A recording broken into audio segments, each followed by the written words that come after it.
Hey guys, welcome to my first, I guess, how to make slash showing off of old Pokemon card decks. Pokemon cards was established back in 1998, and this is really I'm really going to show off some of the very famous and, in some cases, hated decks of the time, because, a good deck is always hated, and like now, there's no like, oh, that deck, yeah, I hate that deck. Like everyone had that deck. No, and back then there were this deck was like one of the decks that almost everyone had. So yeah, this deck for today, I'm gonna do 3 of these each Saturday, except for the first one and the last one. But I'm gonna have something on the last one as well. So yeah, this is the Stall deck. Stall deck is probably the most hated. I mean, I hate this deck. I hate when anyone uses this. I just want to just flip out. I mean, it's just so annoying. And yeah, let's get to what made the Stall deck so annoying. Well, first of all, in a Pokemon card game, what are you trying to do? You're trying to kill other Pokemon to get prizes, and that's what you do in Pokemon. But in this deck, you're not supposed to. It's not focused on doing damage. Now, there are obviously Pokemon that can do damage in the deck, but they're not exactly meant to do damage. Basically, you're supposed to do one of the win conditions, one of the alternate win conditions of making your opponent run out of cards in their deck. Now, if your opponent runs out of cards in their deck, then you win. And, sometimes it's a matter of just going first, and if you don't have any of the right cards, then whoever goes first is just going to lose that. But this, even if you go first, there's still a large chance that you'll still win it, because it has a lot of cards that get cards back into the deck, and cards that stall that time just to make sure that happened. Now, I've seen a couple new decks actually defeat the stall deck by, standard methods, but I've also seen a newer-ish deck actually out-deck the stall deck due to a very annoying fact that now is introduced into this stall deck because of that insane incident where the stall deck was out-stalled. So let's look at some of the Pokemon that are in most stall decks. Like, look at Lickitung. Lickitung is a very standard Pokemon. It can do a 10 damage attack and use special conditions and stuff. It also has very high HP, which is a good thing, so it'll take a while to defeat. Also, special conditions, Paralyze and Confusion, are definitely the two worst in the entire game because they both prohibit you from attacking and doing most anything. Like Confusion, you can't really attack or retreat, or else you might take a lot of damage. Really, if you don't want to risk it, you might just want to not do anything at all. But Paralyzation makes it so in no way you can do anything whatsoever for that turn. Obviously, Confusion lasts longer, but Paralyzation, if it was for only one turn, Paralyzation would be a lot better. So yeah, something like that would take a while to be killed would be very good. Now, this deck is, I forgot to mention, if you couldn't tell, this deck is Psychic, but with a lot of influences from Colorless, which is a very interesting idea. Well, not really interesting. There's a lot of colors. Like, I don't know where I was going with that. I was just saying. So this Lickitung is definitely a very good Pokemon. But probably the most known is probably Chansey. Chansey, look at the HP, 120. Probably this and Charizard, I believe, out of the first several sets, were the only two Pokemon that had 120 HP. Now, Charizard, of course, it's not in this deck. That would be kind of weird. But also, you don't need much evolution for this deck to start up. And also, something like Double Colorless Energy is good for Lickitung and Chansey, because Lickitung can use Supersonic with 1 Double Colorless, and this Pokemon can use Crunch with 1 and Double Edge with 2, but you don't really want to do that. So, you don't really want to use Double Edge, because first of all, it really limits the amount of time you're going to be on the field, because it does 80 damage to yourself, which isn't very good. But Scrunch is actually very good, because if you get heads on a coin flip, then you can't be damaged. Wait, let me read the flip a coin. If heads, prevent all damage done to Chansey during your opponent's next turn. Okay, it's just damage. Effects can still take effect, huh? But yeah, Chansey is definitely probably the most recommended or most known, I guess. And whenever you use the Chansey coin, it's always like, you know, it's Chansey. It's not the Pokemon trainer, it's Chansey that got you. I don't know if that made much sense to anyone, but whatever. Next one is Mr. Mime. Mr. Mime, he might not seem that bad yet, but let's... Actually, no, I'll talk about the other one next. The next one is a evolution line of Alakazam, Abra, and Kadabra. Now, Abra, I don't really need to use Kadabra. Might be because of Recover, because that can heal you, but not much. Well, it can heal you by as much damage as it has on it, but it's not very good. The main reason is for Alakazam. Now, his attack is okay, but of course, why wouldn't... What would it be a video by me if I didn't drop something? Exactly. Its power damage swap can move any of your damage counters to any of your Pokemon without killing them, obviously. So yeah, that can be very good because, say your Chansey's out and it has 110 damage and there's a Chansey on your bench. You can use this to move all of those counters to your bench Pokemon, or to your other Chansey, so it will take a lot longer to kill the active Chansey, which is very good. And the worst part about it is probably the fact that you have to evolve into it. But, you know, it's not a terrible fact since you're going to be stalling anyway, one way or another.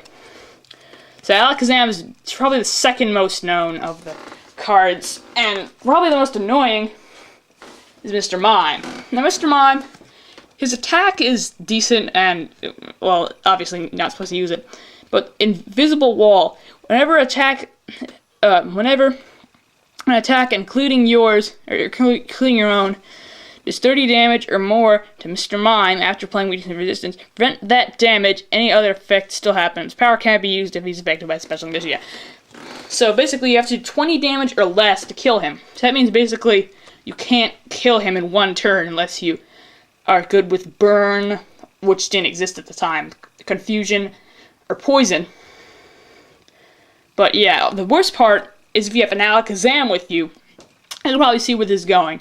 So basically you have a Pokemon that can do 10 or 20 damage, you do 20 damage, and then with Alakazam you move all of that to a Chansey or something.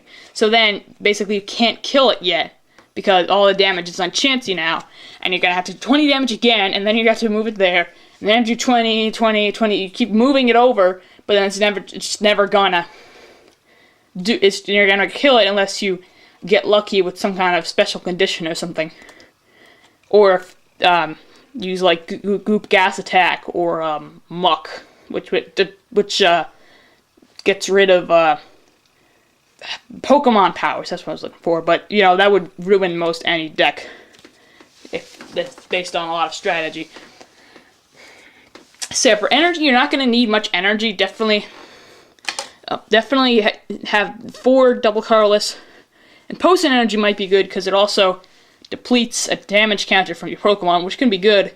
And then also just a few Psychics in case you wanna, because you need more energy than just like 8 energy for Chansey or Lickitung, or maybe if you're getting desperate, Mr. Mime or Alakazam's attacks.